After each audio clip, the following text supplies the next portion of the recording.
আসসালামু আলাইকুম। কি অবস্থা সবার? কেমন আছেন? বাংলাদেশের অপূর্ব সৌন্দর্যের লীলাভূমি, সবচেয়ে বিখ্যাত পর্যটক কেন্দ্র কক্সবাজার। আজকে আমরা সেখানে যাওয়ার প্ল্যান করছি এবং সেটার খুব কাছাকাছি এখন আছি এবং শুরু থেকে শেষ পর্যন্ত আপনাদের সামনে সেটার স্মৃতিচারণ করে রাখবো যেন আমি ভবিষ্যতে দেখতে পারি এবং আপনারাও দেখে কিছুটা এনজয় করতে পারেন। তো আমাদের গাড়িটা এখান থেকে গ্যাস পাম্পে থেকে গ্যাস নিয়ে আমরা কক্সবাজারের উদ্দেশ্যে রওনা হব। আমাদের যাত্রাটা শুরু হয়েছিল রাঙামাটি পার্বত্য অঞ্চল থেকে। সেখানে থেকে আমরা কক্সবাজারের উদ্দেশ্যে রওনা হই।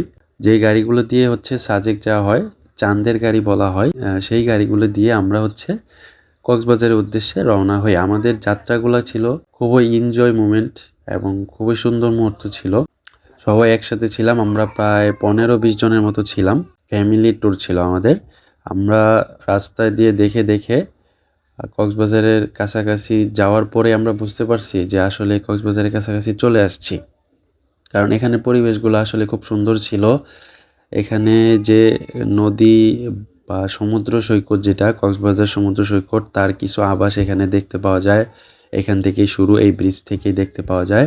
তো আমরা এই ব্রিজটা পার হয়ে যখন কক্সবাজারের কাছাকাছি যাই তখন আমরা দেখতে পাই ওই আবহাওয়া আবহাওয়া পর্যবেক্ষণ করার জন্য যে চরকিগুলো লাগানো থাকে সেগুলো আমরা দেখতে পাই বেশি।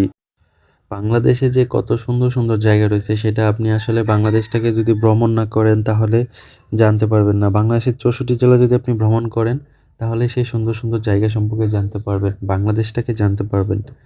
আমাদের যাত্রাটা যেহেতু রাঙামাটি থেকে শুরু হয়েছিল, আমরা কক্সবাজার আসার জন্য আমরা খাগড়াছড়ি, বান্দরবন এই জায়গাগুলো পার হয়ে আসছি রাস্তা দিয়ে। তো অবশেষে আমরা যখন কক্সবাজার চলে আসি তখন আমরা যেটা আগে থেকে বুকিং করে রাখছিলাম আলহেরা রিসোর্ট, সেই রিসোর্টে আমরা এসে নামি এবং গাড়িটা আমরা বিদায় করে দিই এবং আমরা রিসোর্টের ভেতরে প্রবেশ করি। রিসোর্টের ভেতরে যেয়ে আমাদেরকে যেহেতু রুম বুকিং আগে থেকে আমরা কন্ট্যাক্ট করে রাখছিলাম, সেহেতু আমাদের বেশি কিছু করা লাগে নাই। আমরা এখানে যেয়ে যে হোটেল ম্যানেজার যে আছে তার সাথে কথা বলি। কথা বলে আমাদের রুমগুলা কোথায় এবং আমাদের চাবিগুলা আমরা সেখান থেকে কালেক্ট করি। কালেক্ট করার পর আমরা যার যার মতো রুমে চলে যাই। রুমে যাওয়ার পরে আমরা সবাই আসলে অনেক ক্লান্ত, একটু রেস্ট করতেছি। ওপরে দোতলা থেকে আমাদের রুমগুলা, দোতলা থেকে দেখা যায় কক্সবাজার শহরটাকে। আমরা রুমে বসে রেস্ট করি অনেকক্ষণ। তারপরে আমরা বিচে গোসল করতে যাব, কক্সবাজার বিচে। এখান থেকে বিচ 5 মিনিট লাগবে যাইতে এখান থেকে। তো আমরা তখন যেয়ে বিচে গোসল করব। আমাদের রুমটা একটু দেখেন, আমরা এই রুমটাতে থাকি।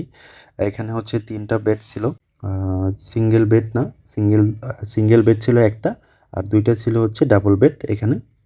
আর ওই পাশে আরও রুম ছিল, সেগুলো মহিলাদের জন্য ছিল। আমরা সবাই এখানে ছিলাম। এখান থেকে আমরা রেস্ট করার পর আমরা এখান থেকে বিচে যাব। এখান থেকে বিচ 5 মিনিট লাগে। সেখানে যে আমরা কক্সবাজার সমুদ্র সৈকতে গোসল করব। তো সেটা আবার দেখা আপনাদের সাথে, বিচে দেখা হচ্ছে।